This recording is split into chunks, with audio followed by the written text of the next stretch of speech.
Hello and welcome back to my channel guys. So मैं हूँ संयुक्ता और मेरे चैनल का नाम है एक नारी। और मैं उन टॉपिक्स पे बात करती हूँ जिन टॉपिक्स पे बहुत सारे लोग बात करना प्रेफर नहीं करते या चाहते नहीं हैं, पर मेरे अकॉर्डिंग ये बहुत ज़रूरी है कि हम इन टॉपिक्स पे बात करें। और आज का मेरा ये सेशन है related to girl child parenting. तो ये एक ऐसा टॉपिक है जिस पे आपने बहुत ही कम किसी को कुछ बोलते हुए सुना होगा, पर मैं इस पे बात इसलिए करना चाहती हूँ क्योंकि मैंने कुछ चीज़ें देखी हैं मेरे आसपास। मेरे स्टूडेंट्स हैं जिसमें बहुत सारी लड़कियां हैं और उनकी बातें मैंने सुनी हैं जो वो फील कर रही हैं मेंटली। मैंने बहुत कोशिश की है कि मैं उसको सॉल्व कर पाऊँ और वहाँ से मुझे ऐसा लगा कि मुझे इस बारे में आपसे ज़रूर बात करनी चाहिए। तो गर्ल चाइल्ड पेरेंटिंग क्या है?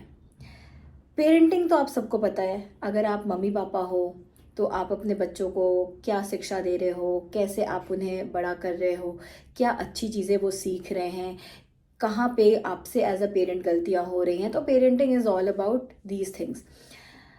Boys parenting and girls parenting, parenting तो पेरेंटिंग है, चाहे वो बॉयज़ हो या गर्ल्स हो, बट यहाँ पे आप डिफरेंस करते हो। अगर आप किसी बॉय को रेस कर रहे हो, किसी लड़के को बड़ा कर रहे हो, तो उसकी पेरेंटिंग आप डिफरेंट करते हो और लड़कियों को की आप डिफरेंट करते हो। बहुत सी चीज़ें हमने तो सुनी हैं, जैसे हम कहते हैं कि लड़कियां और लड़के आज के समय में बिल्कुल बराबर हैं, दोनों को बराबर ट्रीट करना चाहिए, आप अलग नहीं करना चाहिए उनको। ट्रीटमेंट बिल्कुल जो जैसा आप उनको पहना रहे हो, ऑब्वियसली मतलब आप माँ बाप हो, आप कैसे डिफ्रेंशिएट कर सकते हो। बट मुझे ये बहुत दुख हो रहा है बोलते हुए कि मैंने देखा है कि आप डिफ्रेंशिएट करते हो। वो भी आपका बेटा है, वो भी आपकी बेटी है, फिर भी आप डिफ्रेंशिएट करते हो। भगवान ने दोनों को अलग बना करके भेजा है, वो बात मुझे समझ में आती है, बट जब आप परवरिश कर रहे हो, जब आप फैसिलिटीज़ अपने बच्चे को दे रहे हो, तो आप लड़कों को अलग और लड़कियों को अलग दे रहे हो। कुछ पेरेंट्स ऐसा कर रहे हैं। मैं ऐसे पेरेंट्स को भी जानती हूँ जिन्होंने अडॉप्ट किया है गर्ल चाइल्ड लड़कियों को, और वो इतनी मेहनत करके, इतना प्यार करके उनको पाल पोस करके बड़ा कर रहे हैं और उनको पढ़ा रहे हैं। मतलब उनकी जो वो श्रद्धा है उनके प्रति दिखती है। बट मैंने कुछ ऐसे माँ बाप को भी देखा है जिनके खुद की बेटियां हैं, खुद के बच्चे हैं, और वो उनको उतनी इम्पोर्टेंस नहीं देते। उनको लगता है कि उनका बेटा पढ़ ले, उनकी बेटी पढ़े ना पढ़े उसकी तो शादी कर दी जाएगी। तो ऐसा क्यों? क्या आपके साथ भी आपके माँ बाप ने ऐसा किया है? और अगर किया है तो क्या आप वही अपने बच्चों के साथ करोगे? आपको ऐसा क्यों लगता है कि लड़कियों को ज़्यादा पढ़ाने की ज़रूरत नहीं है क्योंकि उनको तो आगे जा कर के शादी करनी है, घर संभालना है? अगर ऐसा था तो आपने उनको इस दुनिया में लाना ही नहीं था। और अगर एक्सीडेंटली आप उसको उनको इस दुनिया में ले भी आए हो तो कम से कम भगवान से डरो। कम से कम आप भगवान की पूजा करते हो, आप माँ की पूजा करते हो, तो वो भी आपके घर में जो है वो उसको भी उतनी इज्जत आपको देनी पड़ेगी और देनी चाहिए। नहीं तो फिर ये जो ढोंग है जो आधे लोग कर रहे हैं वो बंद कर दें। मुझे ये सुन के बहुत बुरा लगा, मेरे कुछ स्टूडेंट्स जो ये कहते हैं कि मैम भाई के लिए तो पूरा ध्यान है, उसको जो चीज़ें चाहिए होती हैं वो मिल जाता है, और मुझे बोल रखा है कि अगर तुम्हारा क्लियर नहीं हुआ 1 साल में, 6 महीने में, तो हम तुम्हारी शादी करा देंगे। ऐसा क्यों?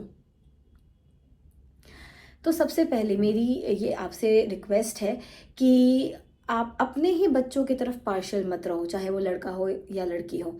अगर आपके घर बेटियां हैं तो आप उनको वो संस्कार दो, वो एजुकेशन दो कि आपने अगर कोई चीज़ फेस किया है तो वो आगे जा कर के वो चीज़ें फेस ना करें। लड़कियों के लिए जो ज़माना है, जो चीज़ें हैं, वो आपको पता है, आपको बहुत अच्छे तरीके से पता है कि वो चीज़ें चेंज नहीं होती हैं। अगर लड़की कुछ चेंज करना चाहती है तो वो अपने एजुकेशन के थ्रू कर सकती है। अगर वो कदम से कदम मिला करके लड़कों के साथ चलना चाहती है तो इसमें कोई बुराई नहीं है। आज के टाइम में अगर आप उनको उतनी ही फैसिलिटीज़, उतना ही प्यार और उतना ही सम्मान दे रहे हो, इससे चौगुना वो आपको रिटर्न करेंगी। मैंने कुछ ऐसे स्टूडेंट्स देखे हैं अभी अपने पास 2 इयर्स में जिनके पेरेंट्स ने उनको साफ कह दिया है कि तुम्हें नहीं पढ़ना। तुम्हें अभी उनकी 21 साल 20 साल की उम्र हो रही है और मुझे ये सुनने को मिल रहा है कि तुम्हारी शादी कर देंगे। आप ये सोच रहे हो कि आप उनके भविष्य के साथ क्या कर रहे हो? और अगर आपने कर भी दिया तो क्या ज़िंदगी भर वो आपको नहीं कोसेंगी? बिल्कुल कोसेंगी। तो मेरा ये कहना है कि प्लीज़ अपने जो आपकी लड़कियां हैं, आपके जो बच्चे हैं, उनमें पार्शियलिटी मत कीजिए। उन्हें पूरा हक बनता है कि अपना करियर वो चूज़ कर सकें और वो अपनी लाइफ जी सकें।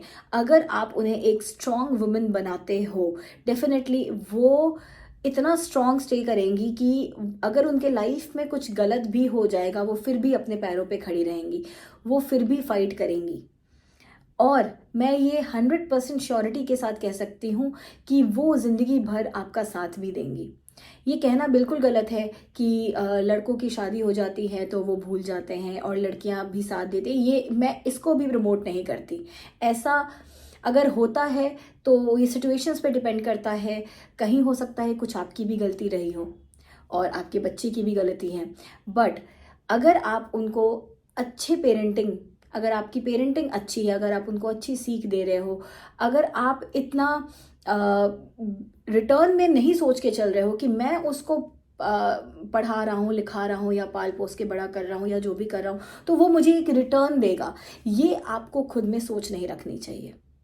आपने अपने पेरेंट्स को रिटर्न दिया, बहुत अच्छी बात है, बट आप अगर आज की जनरेशन से ये सोच करके उनको पढ़ा रहे हो और बड़ा कर रहे हो कि वो आपको रिटर्न देंगे, तो ये बहुत गलत बात है। क्योंकि आज का टाइम इतना ज़्यादा हार्डशिप से भरा भरा हुआ है कि जहाँ पे वो सरवाइव कर ले एक सर्टेन सैलरी में, ये ही एक बहुत बड़ा सर्वाइवल होगा।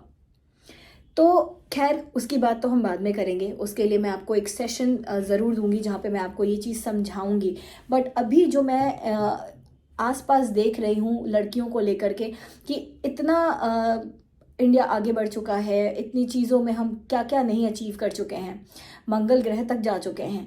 तो फिर ये सोच कहाँ से आती है आपको लड़कियों को लेकर के, अपनी बेटियों को लेकर के, जो कि आपका ही खून है, कि आप उसको कम पढ़ाओ, आप उसको थोड़े में रहने दो। आप वहीं पे एक ही फैमिली में अपने बेटों पे ध्यान दे रहे हो पर अपनी बेटियों पे नहीं दे रहे हो।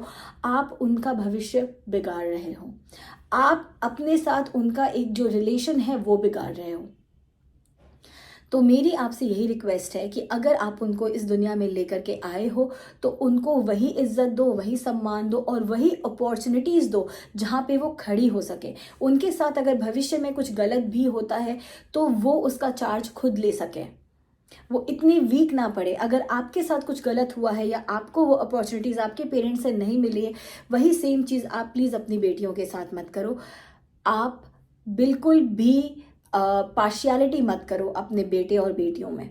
बिकॉज आज के टाइम पे सानिया मिर्ज़ा भी है, आज के टाइम पे आपने इंदिरा गांधी को भी देखा है, लड़कियां कहाँ से कहाँ पहुँच रही हैं। तो अगर पेरेंट्स का सपोर्ट नहीं रहेगा डेफिनेटली वो नहीं कर पाएंगी।